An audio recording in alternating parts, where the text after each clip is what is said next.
Another week, another win for USC football under Lincoln Riley. That's 5 in the books as the Trojans continue their roll through the Pac-12. Welcome into our new time and our new day here at Trojans Live, our 22nd edition, and the first on a Monday night. And we believe this is going to be our permanent home and more convenient for many of you at 8 o'clock on the West Coast. And, of course, the guy that makes it all work for us, Matt Zemek, Trojans Wire. Please join Matt there on Trojans Wire on a daily basis for USC football coverage. Matt, how you doing tonight? All right, and this is a night game, so it's fitting that we take our Pac-12 show here at the Voice of College Football, make it a night game. But of course, this night game ends at around 9:15 Pacific, so that's just perfect for the USC fan base. They don't want to be up until 11:30. Ending at 9:15. This is prime time here at the Voice of College Football. So, folks, let everyone know that loves USC, and as most of you know, our viewership spans quite a few fan bases, and they take part in all the shows. So, invite your college football friends in here for discussion and debate and analysis right here at the Voice of College Football, and leave your comments and questions there in the live chat, and we will get to them. So, before we get to the play on the field, both this past weekend and looking forward to Washington State, a key commit comes in along the offensive line, Matt. 6'7", 304, one Elijah Page out of Phoenix, Arizona, offensive tackle.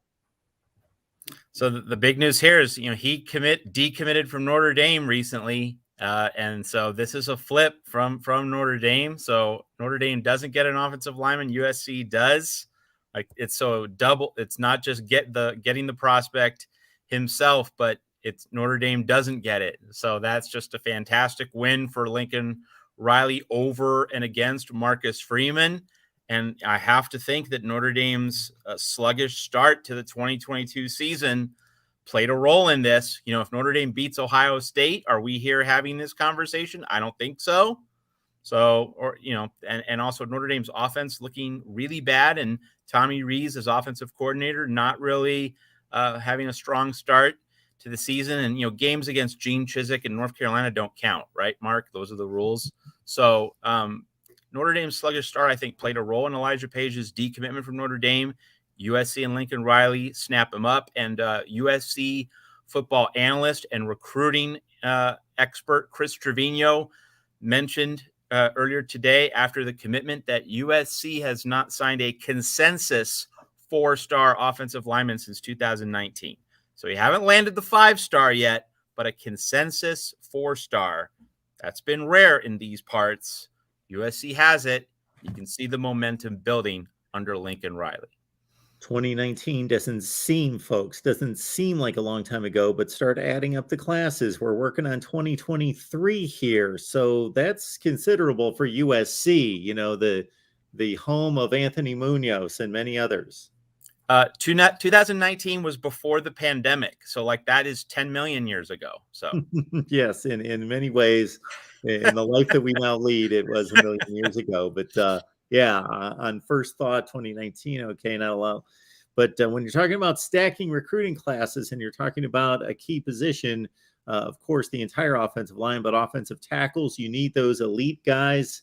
The big programs get the elite offensive tackles, and USC without any consensus 4-stars, meaning across the board from all the major services, 4-stars, and Elijah Page with 34 offers coming in as the 30th rated offensive tackle in the country, just outside the top 300, according to 247 Sports, and the 7th rated player in the state of Arizona. So that's where we stand looking forward to 2023. Matt, it was 1 week ago that we set up the Arizona State matchup, discussed that as kind of a resting spot. Okay, let's get through it, play some players, no injuries. We don't have to hang 60 on anyone, but let's, work on some coming off a rather rough offensive effort in Corvallis. Let's work on some things. And of course, continue to progress on the defensive side of the ball. So your thoughts about the effort in the desert? Yeah, I think the USC has to be really pleased about this game, not in the sense that it was, a tremendous performance. It was not. It was a pretty ordinary performance, but like that's what this game was meant for. Like you're playing Arizona State, you don't have to bring your A game. This was exactly the kind of game USC needed, where it just kind of put it on cruise control. We were expecting a bit of an emotional letdown from the draining Oregon State game, so the team was flat in the first half. And the real question was at halftime, up by only 4 points. All right, so now you need to put these guys away in the second half. You need to show championship attitude. You need to show championship physicality. Can you really focus in for like a good concentrated 15 to 20 minutes and swat these Sun Devils away? It's exactly what happened. USC was much more physical, much more aggressive and authoritative.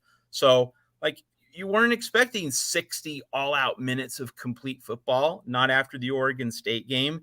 And let's note, Justin Dedich, the interior offensive lineman, he did not play. He had the heavy brace against Oregon State. He soldiered through that game, but he did not play against Arizona State. That's great. You get the win with Dedich being able to rest up for this Washington State, Utah double stack. Cortland Ford briefly played. Early in the game, he committed a holding penalty to wipe out what was a long ball touchdown from Caleb Williams to Mario Williams. He sat after that holding penalty and stayed on the bench for the rest of the game. Good. You're saving him up. You're making sure that if he plays, he can play well. He can be effective. You don't want him out there if he's not effective. So this Arizona State game, yeah, as you said, it was the resting spot on the schedule, really came at a good time. And so USC didn't overextend players who need to be saved up for the Washington State Utah double stack. And let's credit Bobby Haskins for holding down the fort at left tackle. Where would this team be without Bobby Haskins as the backup to Cortland Ford? He's been able to eat up snaps against Oregon State and against Arizona State so that Cortland Ford can get healthy while Dedich is on the mend. So the offensive line has been able to be held together really because of Bobby Haskins. It's also what magnifies this Elijah Page commitment, to be able to stack offensive line recruits so that in future seasons, there's going to be depth. When you go down the depth chart, you're going to have quality at all the backup positions. But anyway, back to this game, USC being able to win without Dedich playing at all and with Cortland Ford playing minimal snaps. Boy, if they can be healthy for the Washington State-Utah double stack, the ceiling for this offense rises because they're so reliable when they're good. I'm talking about Ford, talking about Dedich. So when the starting offensive linemen are all on their game, how do you solve this offense? We saw the weakness against Oregon State. That was in part because Dedich was well below 100%. Ford did not play at all. Haskins was fighting the injury that he suffered in the Fresno State game the week before. So against Arizona State, I think the overall baseline in terms of the health of the offensive line certainly went up. I think you saw improvement in terms of guys getting fresher, working closer toward 100% health. This is exactly the right time. So hopefully that health is going to hold up and it's going to manifest itself against Washington State. If that is the case, and we'll see, but if it is true that Ford and Dedich are much closer to 100%, that's exactly what USC wanted out of the Arizona State game, to just get through it, get your elite offensive linemen healthy so that you have your very best for this really important 2-game stretch against Wazoo and Utah.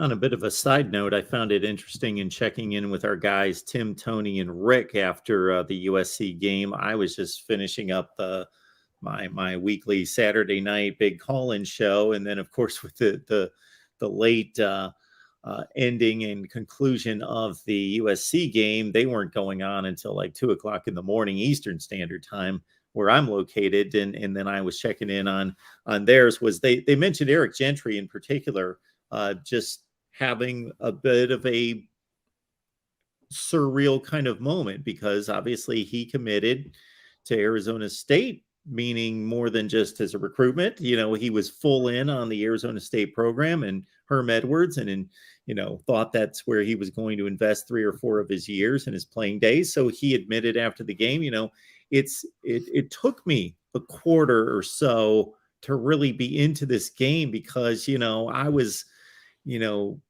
high-fiving and, spending a few moments with former coaches and teammates. And, it wasn't a real comfortable place to be out in a stadium where I meant to spend those 3 or 4 years as a home player, and then, hitting the guys that, of course, I had to hit them in practice from time to time, but, difficult with the other uniform on, to really get into this game and give it a full effort. And so I thought that it was a kind of curious and an interesting take from one Eric Gentry, who, again, we've discussed him quite a bit here, just being a very unique talent and an interesting player that's, of course, transitioned to USC's linebacking core.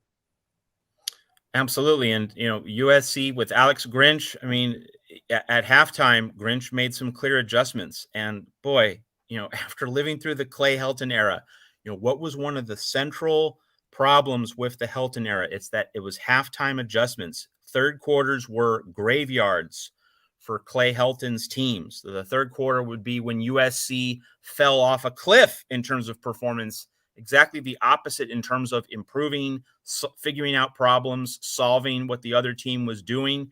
And what did we see in the third quarter of this game? It was USC's best quarter. And we've seen that in a number of occasions, that USC turns it on in the third quarter, puts an opponent away, or if not necessarily putting an opponent away, certainly creates some distance, gets the working margin so that the game is manageable in the fourth quarters and backups can play. And that's how you build a program, right? That's how you build depth. So in the third quarter, you saw Eric Gentry and the rest of this defense noticeably improve, noticeably become more aggressive. And you have Makai Blackman. Gentry's my defensive MVP for USC through 5 weeks. Makai Blackman is a close second because he's locking it down on an island on his half of the field, and that just makes life so much easier for the safeties and for everyone else on the defense. They say, hey, Makai has his assignment. We can just focus on our roles. We don't have to do too much. We don't have to be the hero. We just need to focus on our assignments. And Makai Blackman, made a big pass breakup on a 3rd and 4 in that third quarter when USC didn't score on its first possession in the third quarter. That was the one Caleb Williams interception in the red zone. Makai Blackman says, I got this. And USC was able to move on from there. That's a good transition, talking about the USC defense and Eric Gentry moving to the Caleb Williams interception. Caleb Williams had a great game, but he had that first interception of the season. That's great news for USC. Not that he threw the interception, of course, but that he made a mistake in a game USC was able to win in spite of that mistake. And it's a great learning moment for Caleb because we saw him make some very splashy touchdown throws. We saw him make throws against his body, finding a guy in the back of the end zone, creative throws that most quarterbacks don't make. And of course, most of the time, the idea of Caleb Williams trusting himself to make an above average play, you want that. You want a quarterback who says, I know I'm good. I'm going to show it. I trust my talent. You want a quarterback to play with that freedom. Obviously, the worry is he's going to trust that freedom a little too much and not rely on structure, not play the percentages in certain situations. So what's the lesson about this interception? It was 1st and goal. So on 3rd and 10, 4th and 5, yes, you got to let it ride. But on 1st and goal, like that's a time where, no, you can't trust your arm talent. That's a time to think about percentages. That's a time to think about taking what the defense gives you. It's a time to think about living for another play if it's not there. It's all about situational football. And so I'm sure Lincoln Riley is going to be able to drill that into Caleb Williams' head. And so it's great for USC. Like, I think a lot of USC fans would agree with me on this. It's good that he had a bad game against Oregon State in the sense that, you were able to survive it, but you went through a learning process.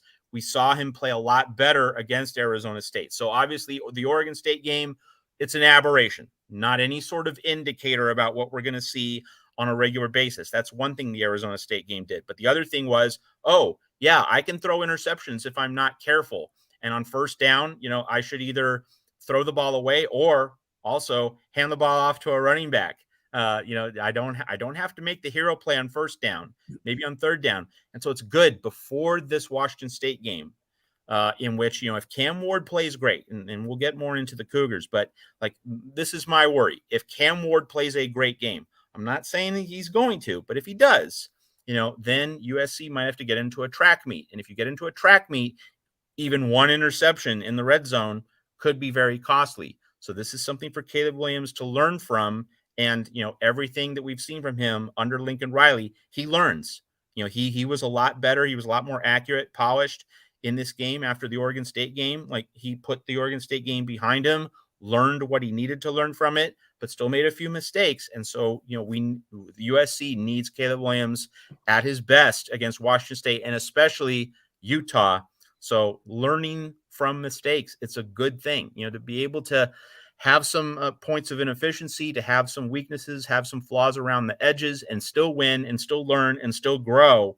Like, that's what you want in the early part of the season. And then you get the real finished product in the games where he has to max out. It's a good trajectory for USC. Yeah, and I heard Caleb Williams right after the game on ESPN when he was pulled aside. He made reference to, we weren't what we should be at Oregon State, that we as a unit, quarterback, receivers especially, not on the same page, not the timing's off. So we really pulled it together this week to say, hey, we need to be sharper, on routes, on communication, on all those things. And we'll go forward with that. King Vegeta is here. We appreciate you being here, King Vegeta. Thank you so much for the super chat contribution. And UCLA fan, of course, the Bruins, as I often stated this week, welcome to the 2022 college football season, UCLA. You finally got to play somebody with a pulse, and you passed the test. It was an impressive game. I enjoyed it. It was a really good one, especially for the first three quarters. UCLA was on its game and held on for the victory. King Vegeta, looking forward to the rivalry game, USC and UCLA this year. Yeah, they could both come in with sterling records. All right, question coming in from Paul here, Matt. Paul says, with all the coaching vacancies, Alex Grinch's name keeps showing up. Chances that Alex Grinch leaves before the end of the season? I would say like close to zero. Yeah. If you're Alex Grinch and USC is 10-1 playing Notre Dame in late November, with the Pac-12 championship game on deck, you're bailing out of that. No way. I mean, just shut that one down.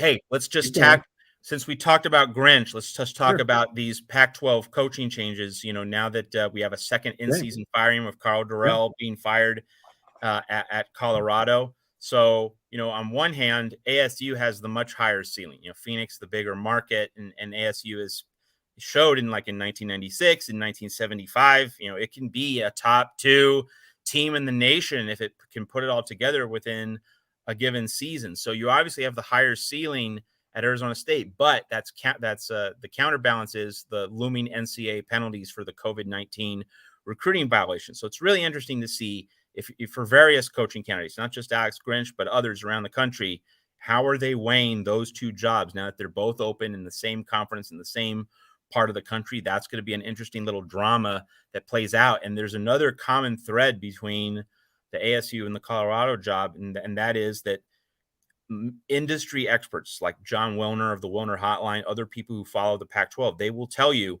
neither athletic director should be making this hire. Ray Anderson at ASU, Rick George at Colorado, like they both made atrocious hires previously. Why should they be the ones to hire the replacements? And so if you're a coaching candidate, you need to see change at the AD position before you give these jobs a deeper look. And, Nebraska's out there.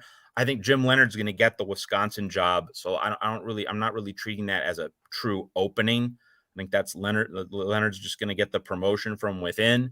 Auburn is likely to come open.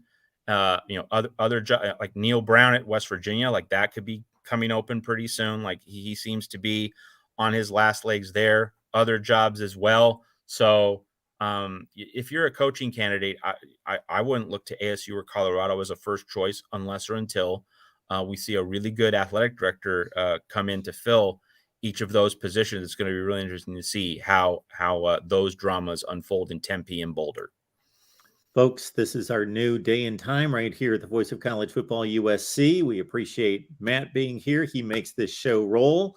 Certainly get on over to Trojans Wire. Check out his work on a daily basis as he sets you up for USC, and each game gets more and more important as they pick off more wins throughout the Pac-12 schedule. And of course, this game against Washington State's an intriguing one.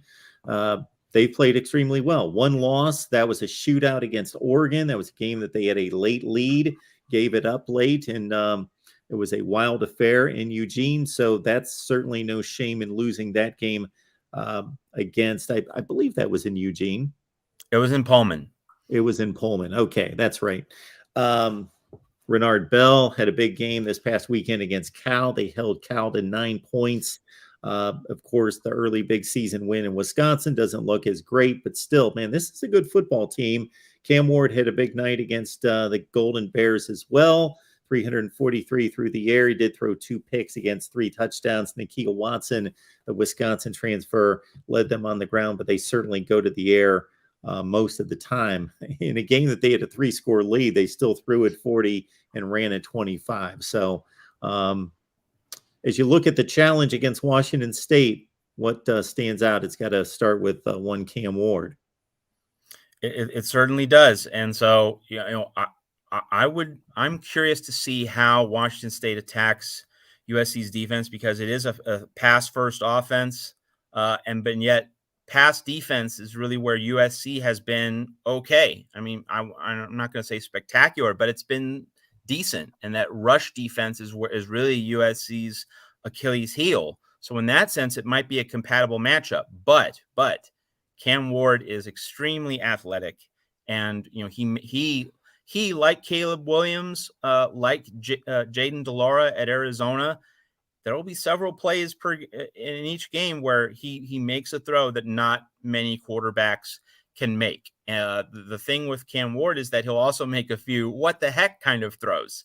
He'll make a few really bad plays, like the pick 6 that he threw against Oregon, which sealed that game, sealing Washington State's defeat against the Ducks. So the thing is, though, if Cam Ward doesn't make those mistakes, if he doesn't make that handful of bad throws, what's USC going to do? Can USC contain this very explosive, dynamic quarterback who is not a polished product, but he has the raw potential? You can see what Cam Ward can become. So what happens then? Can USC continue its pattern of getting red zone stops, of having that bend, don't break mentality, of having the ability to not give up? We still haven't seen it. We still have not seen an opponent hit USC for a 50, 60, 75-yard touchdown pass. So, the Trojans have been good in that regard. That's why Makai Blackman is such a central, important player on this defense, that he's going to take away half the field. He's going to hold up one-on-one on an island. And so, I imagine that Washington State is going to try and throw a lot of short passes to make the game easy for Cam Ward, and also to basically serve as, long extended handoffs and a form of ball control offense. It's going to be a lot like what Jeff Brom does at Purdue. They're going to throw a ton of passes, but mostly short. But that's like both a ball control offense and a scoring offense at the same time. It blends really the two goals of offense, to keep the ball and score.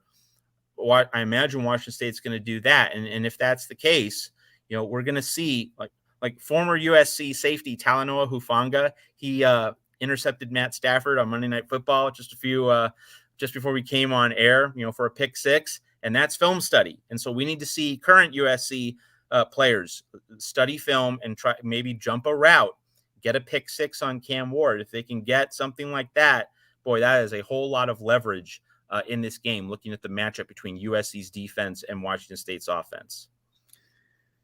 David Greenshield, thank you so much for the contribution. David, a faithful, loyal viewer here. 1979 USC made Mark Rogers cry. Okay, the story there is that, yes, Buckeye fan Mark in the 5th grade, that was number 1 Ohio State, also undefeated, but once tied USC with one of the great all-time teams. My goodness, Ronnie Lott, Anthony Munoz, Clay Matthews, on and on. Charles White at running back, Marcus Allen blocking for him. That's how stacked they were.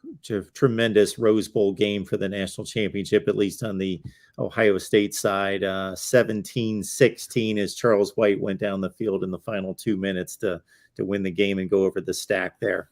And there was an assistant coach for the Ohio State Buckeyes on that first day of 1980. A guy named Pete Carroll. I wonder how many people know that. One for sure, because I'm right there with you, Matt. But yes, Pete Carroll, absolutely. Tim, appreciate you being here. Tim, thanks for the time change. Hey guys, fight on, beat the Cougs. So let's turn to the other matchup when USC has the ball against Washington State. So the thing that Trojan fans and also just general national observers in the Pac-12 or throughout the country hear the voice of college football. Jordan Lee, all right, he is a senior strong safety for Washington State. He did not play against Oregon.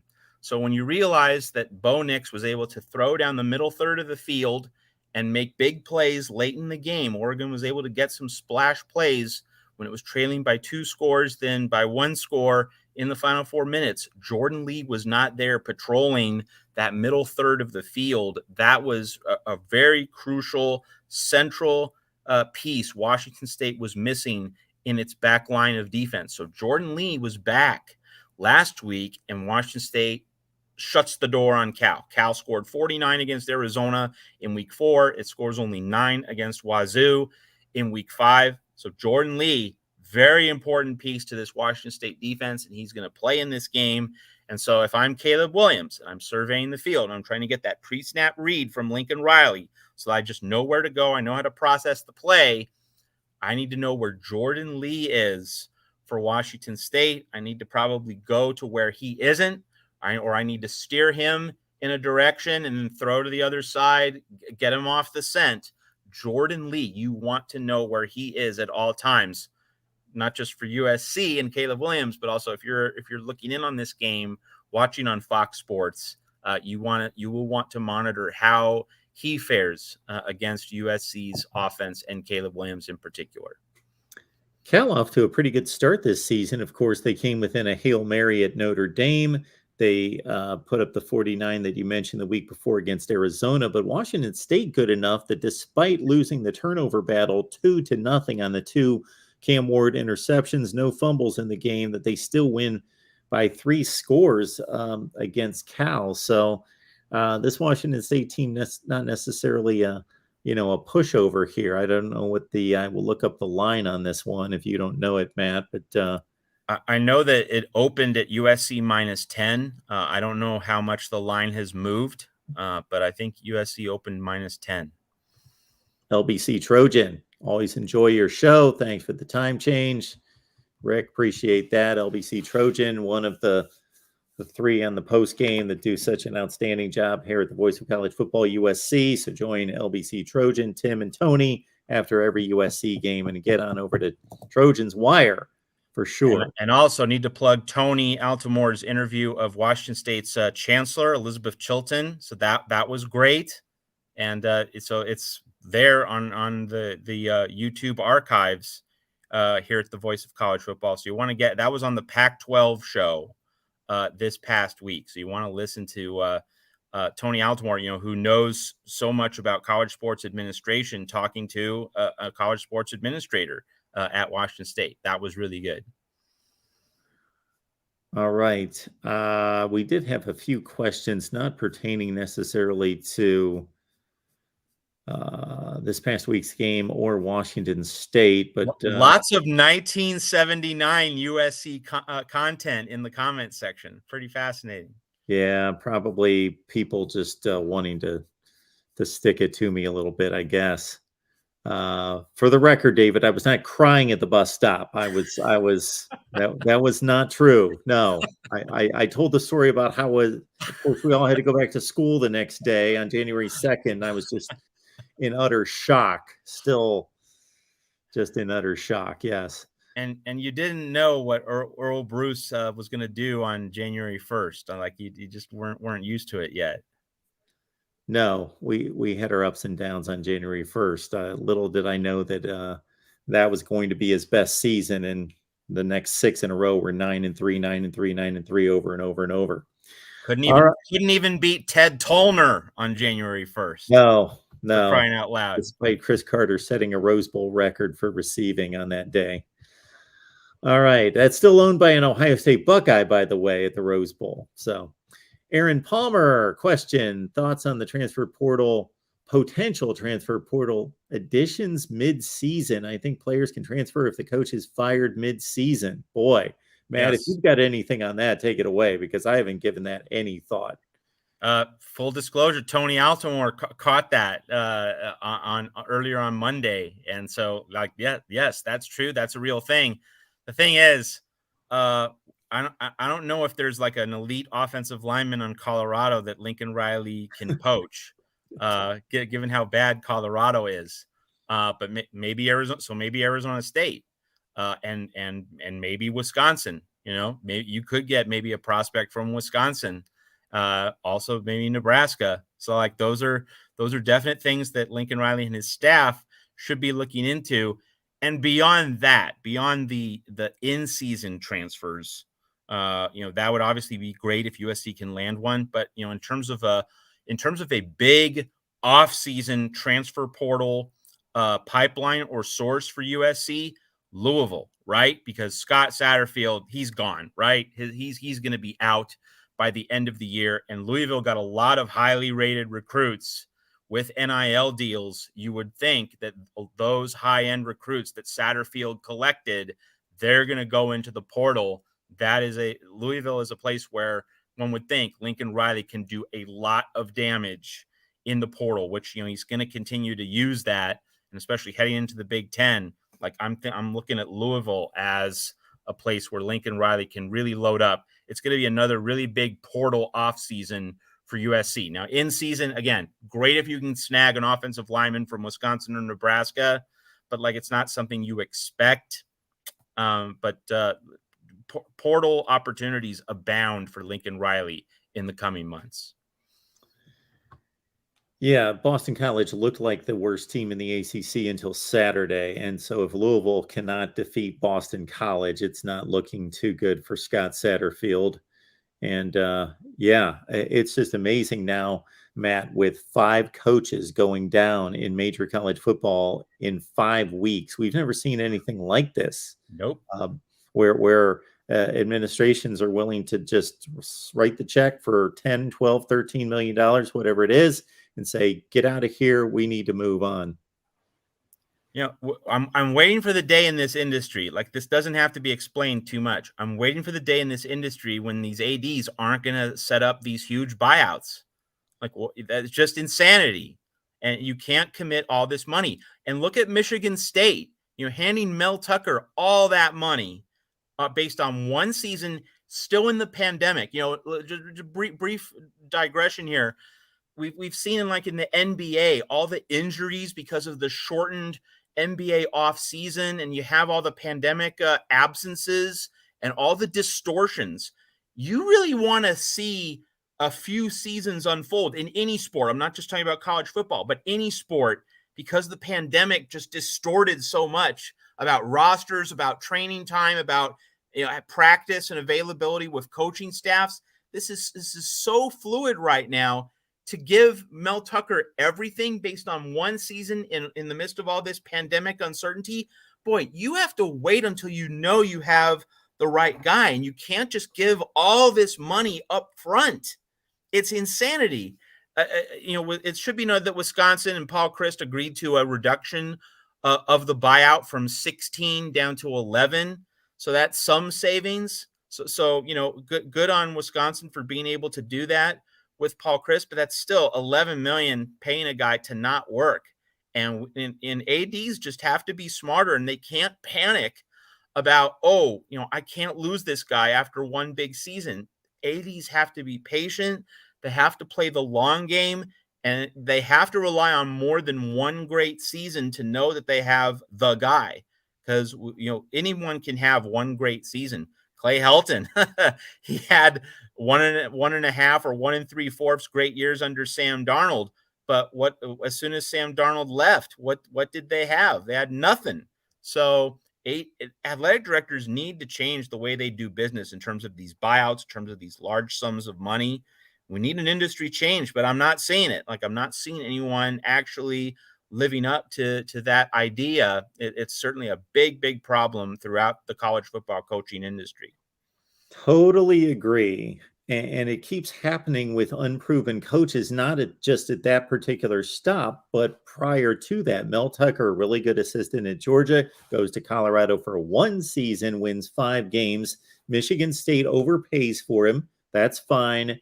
They had been turned down a few times. They were looking for, of course, the next guy. So they overpaid a little bit for him. But again, they have a 2-5 season. They have a big splash that probably tied pretty much to one Kenneth Walker the third. And now here we are, not saying that Mel Tucker's not going to succeed, but yes, these guys are going to take jobs where they're going to be thrown $6 and $8 million, but the buyout doesn't.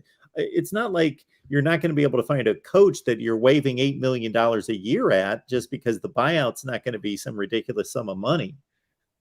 You're still going to be, Willie Taggart, my goodness, what did he ever do at that level to earn that type of buyout at a Florida State? He had 1 year at Oregon, 7-6. And other than that, he was a decent hire who did a decent job at South Florida. Yeah. I mean, the thing is, like, you put up a modest salary up front in that first year and you load it with incentives.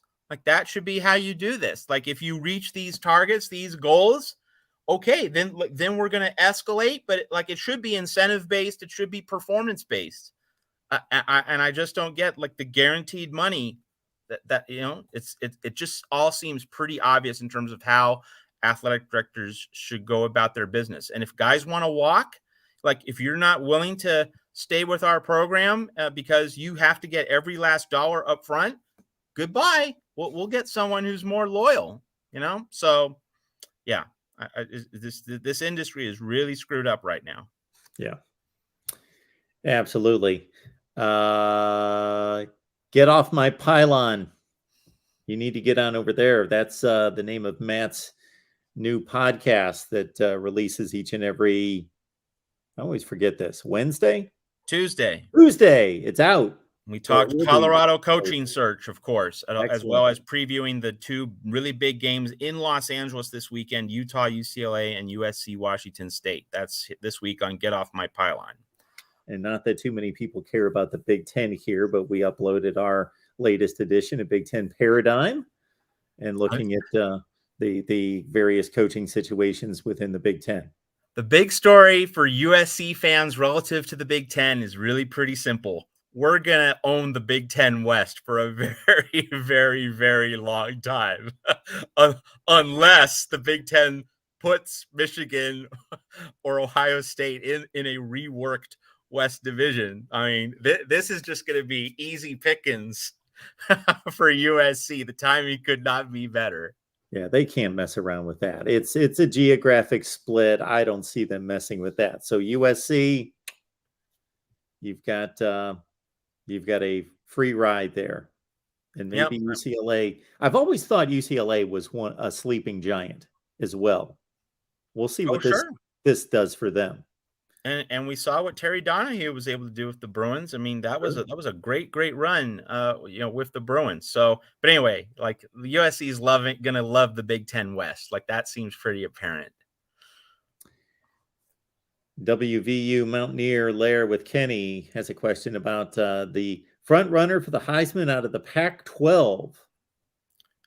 Don't need to think long about this one. I mean, it's Caleb Williams, but I mean, let's step back a bit. That's because of the publicity. It's because of the USC brand name. It's because Caleb Williams is a driver of the media engine. Like, people want to cover him. People want to talk about him. But my offensive MVP for USC through 5 games, it's not Caleb Williams. He's been really good, but it's Travis Dye. Travis Dye is doing everything for this USC offense. He's doing the running. He's doing the pass catching.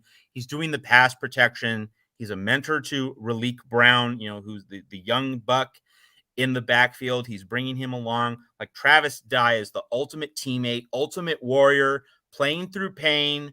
He is doing it all for USC. This offense would be a lot worse without his well-rounded contributions. That's the thing about Dye.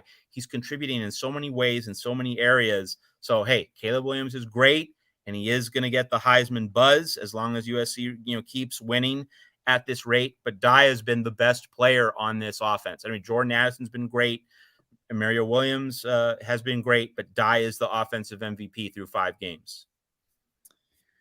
If we've got any mods on the line, if you could help us out with some of these ridiculous posts there in the chat. For some reason, I can't block these. It's forcing me to reload the page. If I reload the page, it knocks us off the air. LBC Trojan, I agree, Matt, about USC owning the Big Ten West. Perhaps that's why Wisconsin blew out Paul Chryst, gives them a year and a half to get it right before 2024.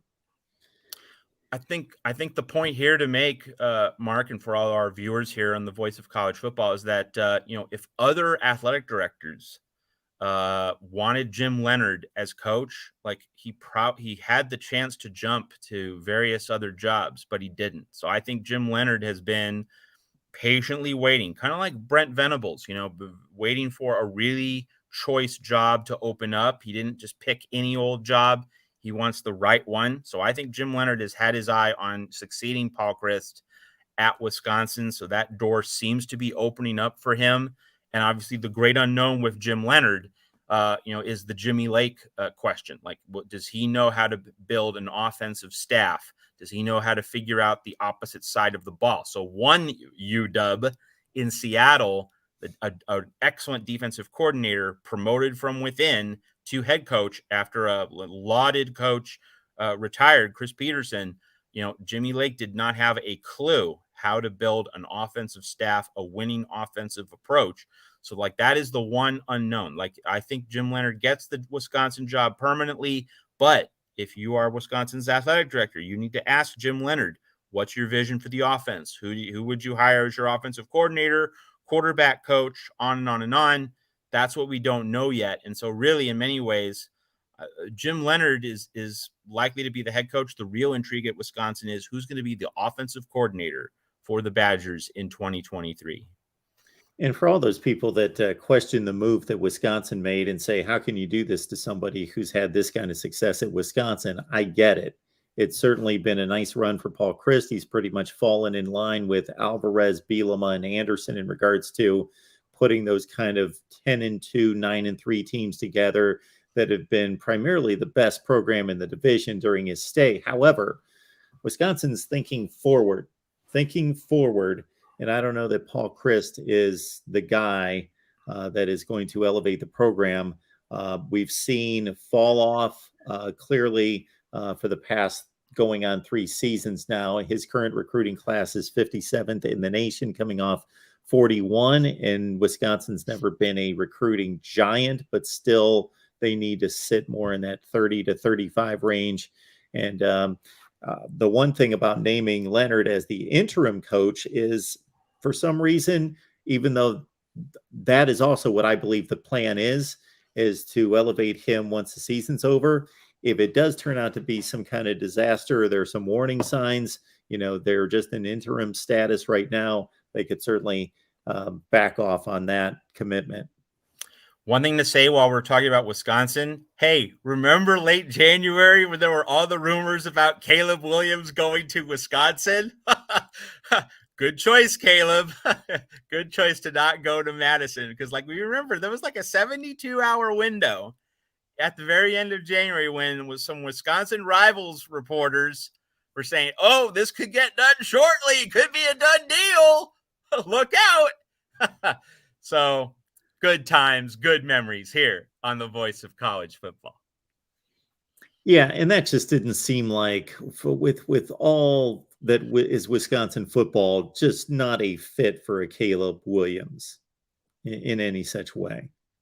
Well, I mean, there's the Russell Wilson memory, but that was a decade ago, different time, different coaching staff. It's just it was a thin connection. Yeah, and just different expectations for how you would play Wisconsin's brand of football in 2010 wasn't that far removed from what, sure, they was still considered smash mouth, pound the ball. They weren't throwing the ball quite as much as everybody else, but it wasn't a far removal from what was possible then, outside of maybe Chip Kelly and what he was doing. But now, especially considering the archaic offense that they're running right now, it's not what would fit Caleb Williams by any stretch of the imagination. Tim, thanks for encouraging everyone to hit the like button. We're going to be here every Monday. So now get yourself reset, plan out your Mondays, 8 p.m. Pacific time, 11 Eastern, right here with Matt talking USC football here each and every week. So we've got a nice crowd here. Let's double it next week. Bring a friend, and we'll talk USC football. Leave your comments and questions. Utah, UCLA at the Rose Bowl. Matt, your thoughts about that one? Of course, Utah is coming off an extremely impressive win that it was one of those that I kind of knocked myself upside the head once it was over to say, yeah, it makes sense that Oregon State was going to have that kind of letdown. You travel to one of the tougher places to play in the country. And yeah, Utah, close game for a while. Chance Nolan had to leave the game or was pulled from the game after throwing only 2 completes and 2 picks.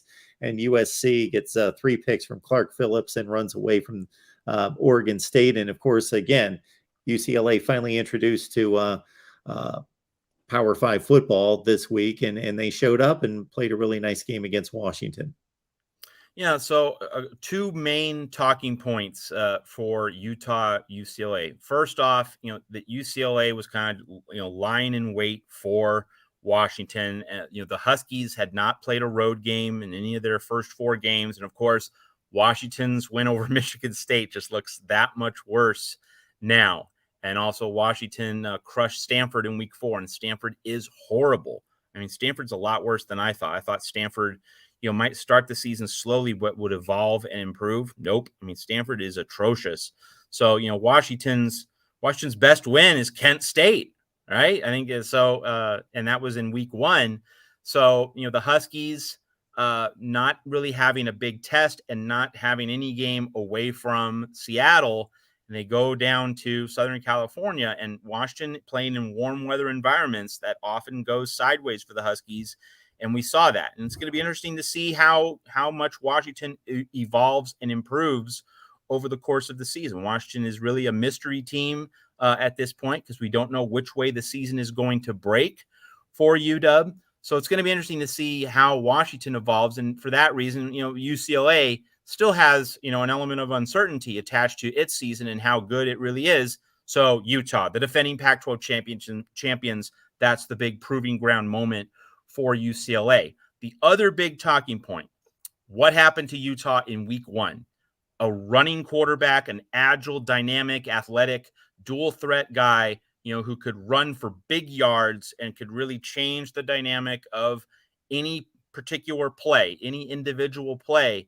Utah did not have an answer for Anthony Richardson. And so this game, we get to learn, we get to see how much Utah has grasped from its Anthony Richardson experience against Dorian Thompson-Robinson. How does Utah's defense handle what DTR brings to the table? That really, to me, is the centerpiece aspect of this game, Utah against UCLA.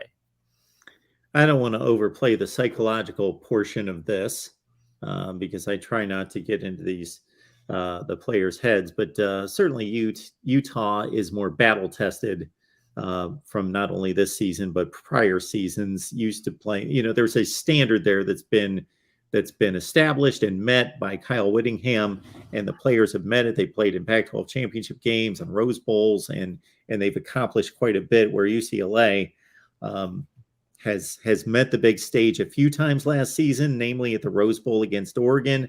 Played a really good game but couldn't get it done. Blew a game against Fresno State. Just had a very much a season in the shadows last year where nobody was really paying much attention because they lost everybody they were supposed to lose to. They beat 8 patsies en route to an 8-4 season that amounted to really nothing meaningful. So these players are going to be in a game that means something if they really want to have championship aspirations. So it'll be interesting to see how they respond. Another big tension point and a centerpiece aspect of this game is, can Utah's offensive line mash against UCLA's defensive line? Now, one of the things we saw in UCLA's win over Washington, UCLA's defensive line outplayed Washington's offensive line. I mean, the final score was 40-32, but this was a 24-point game heading into the fourth quarter. UCLA comprehensively better. Michael Penix was backpedaling for most of the game, throwing off his back foot, throwing, the balls were fluttering through the air. Like, UCLA legitimately bullied Washington. And so again, it throws into question, how good or bad is Washington, because if you're getting bullied by a Chip Kelly UCLA team, that generally means that you're not very good. But maybe UCLA under Chip Kelly is turning the corner. Maybe this is a new identity waiting to burst through with a veteran team, a veteran offense. Maybe UCLA is just that good. Utah's the proving ground. And so if you can handle Utah's offensive line, if you can prevent Utah's offensive line from being able to mash, from being able to lean on you for 60 minutes, then we can say that UCLA's defense, for all its flaws, for all its weaknesses, has taken some significant steps forward. So against Washington, it was a good performance, but Washington's not the gold standard. It's Utah. If your defense can hold up physically against Utah's offensive line, knowing what the Utes are capable of in terms of establishing physical superiority, that's when you know that you've arrived. And we'll see if UCLA's defense has truly arrived in this game on Saturday. LBC Trojans hitting me up on that game 1 victory at the Rose Bowl by UCLA against LSU last year. Yes, they beat LSU. Of course, LSU went on to lose 7 games. But yeah, a lot of talent on that LSU roster, but still. Well, and we can all see about Max Johnson's limitations once again. Like, this guy is not the answer. He wasn't the answer for LSU. He's not the answer for Jimbo Fisher at Texas A&M. I don't know what people have seen in him, but he's not it. Another good sign for UCLA, going along the lines that I opened up the conversation from a psychological standpoint and a readiness for a big game, is that they did get hit in the mouth on the opening drive by Washington. And then they had a nice drive where they blew it inside the 5, went for it on a 4th and goal, didn't get it. So couple gut punches early where they're down 7-0. They've got a scoring opportunity. They blow it. They still come back with a big defensive play for a safety, and then they get it rolling after that. Absolutely. And, in terms of the big picture with this game, like, historically under Chip Kelly, this is a game where UCLA fails. And so, as much as I think the natural inclination is to lean toward Utah in this game, the flip side of this is that if UCLA really does figure this one out, if UCLA really does pass this test, then we have to think about UCLA differently. Maybe not long-term, because you won't have DTR next year. But in terms of this year, if UCLA does pass this test, like, UCLA obviously displaces Utah as the number one obstacle for USC on the path to the Pac-12 championship. Now, the Oregon fans will rightly say, hey, wait a minute, we play UCLA the week after the Bruins deal with Utah. That's very true. But USC does not play Oregon. USC does play UCLA. It's for that reason that I say that UCLA would become USC's main obstacle, because you'd have Oregon, waiting in the Pac-12 championship game, presumably, if the Ducks handle UCLA, on later in October, but UCLA would become the team in USC's path. That USC could lose in Salt Lake City, but if UCLA beats Utah, then that game on November 19th in the Rose Bowl, that would be the ultimate game that USC has to win this season. So it's Washington State, followed by the big trip to Utah for the Trojans. Appreciate everybody being here at the Voice of College Football. While you're here, please hit the like button, share the videos out on social media, let people know that we're here. We've got about 170 on the line. Let's double that next week. Bring on some more folks, anybody that that loves USC, the Pac-12, any college football conversation, as you can see in the chat. Bring them in here, 8 p.m. Pacific time next Monday. Frank's looking at the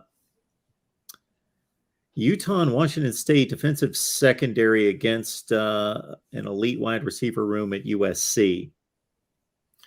Great question, Frank. And I think the starting point for this particular question, it begins with USC's offensive line and what we talked about at the beginning of the show here in the Voice of College Football in terms of how good Justin Dedich and Cortland Ford are, assuming that they're able to play. Can they be really close to 100%? And if they are, well, then you're going to get elite pass protection because, they're both outstanding offensive linemen.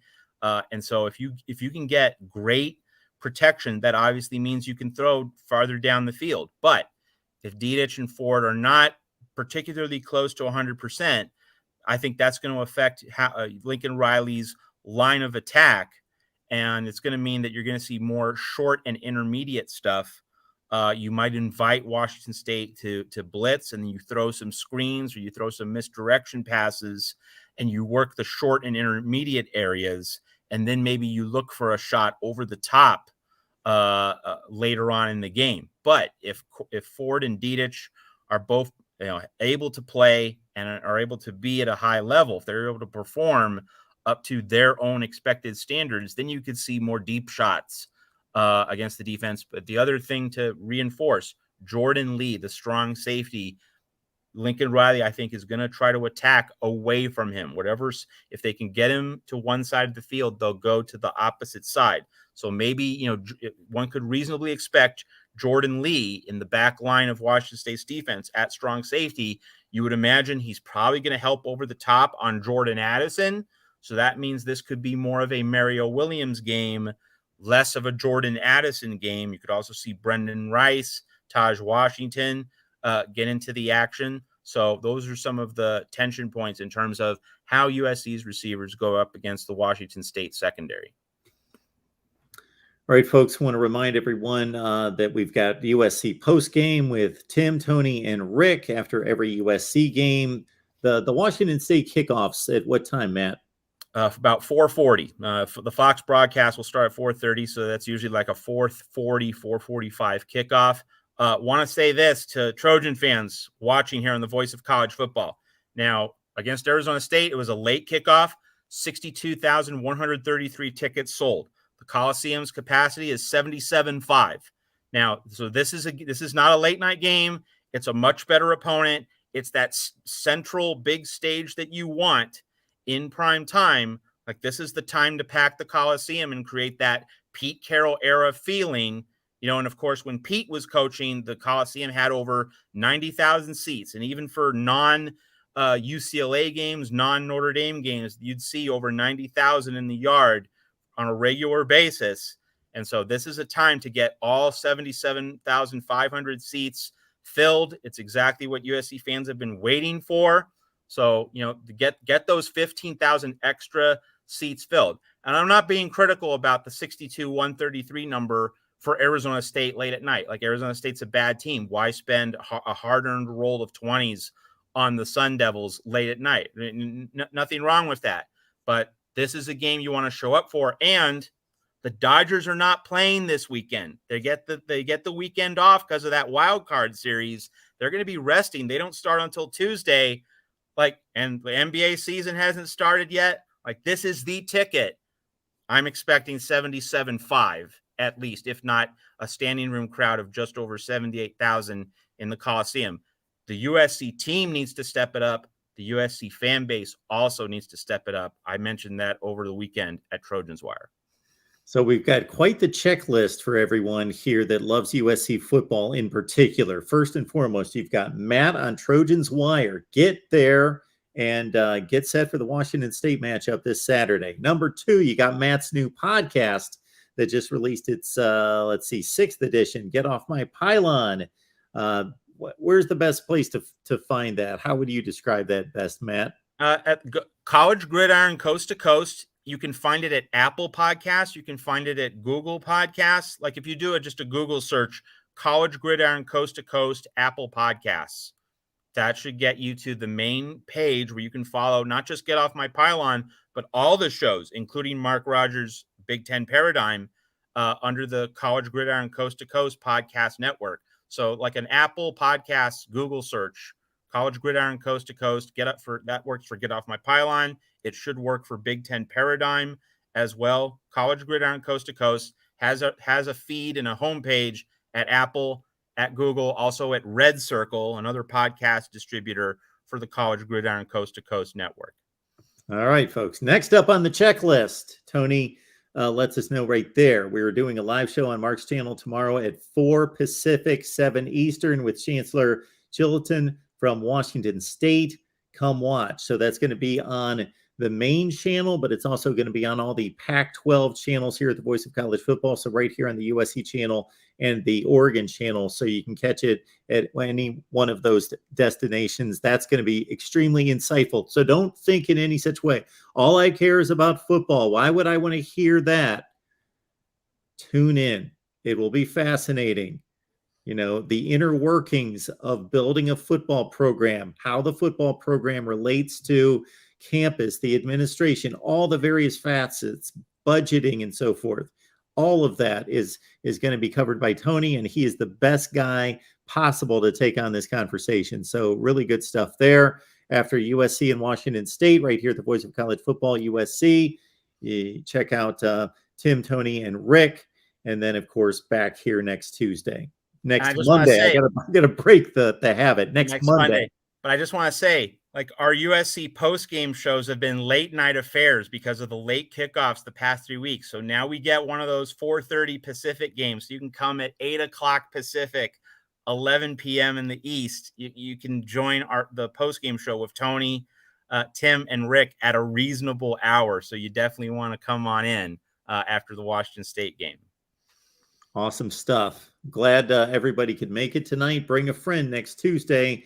And in the meantime, we'll see you next. It will be tomorrow night with Tony and the chancellor there at Washington State. And they also have their Pac-12 show right here at the Voice of College Football that you can catch, Pac-12 chat show on Wednesday night.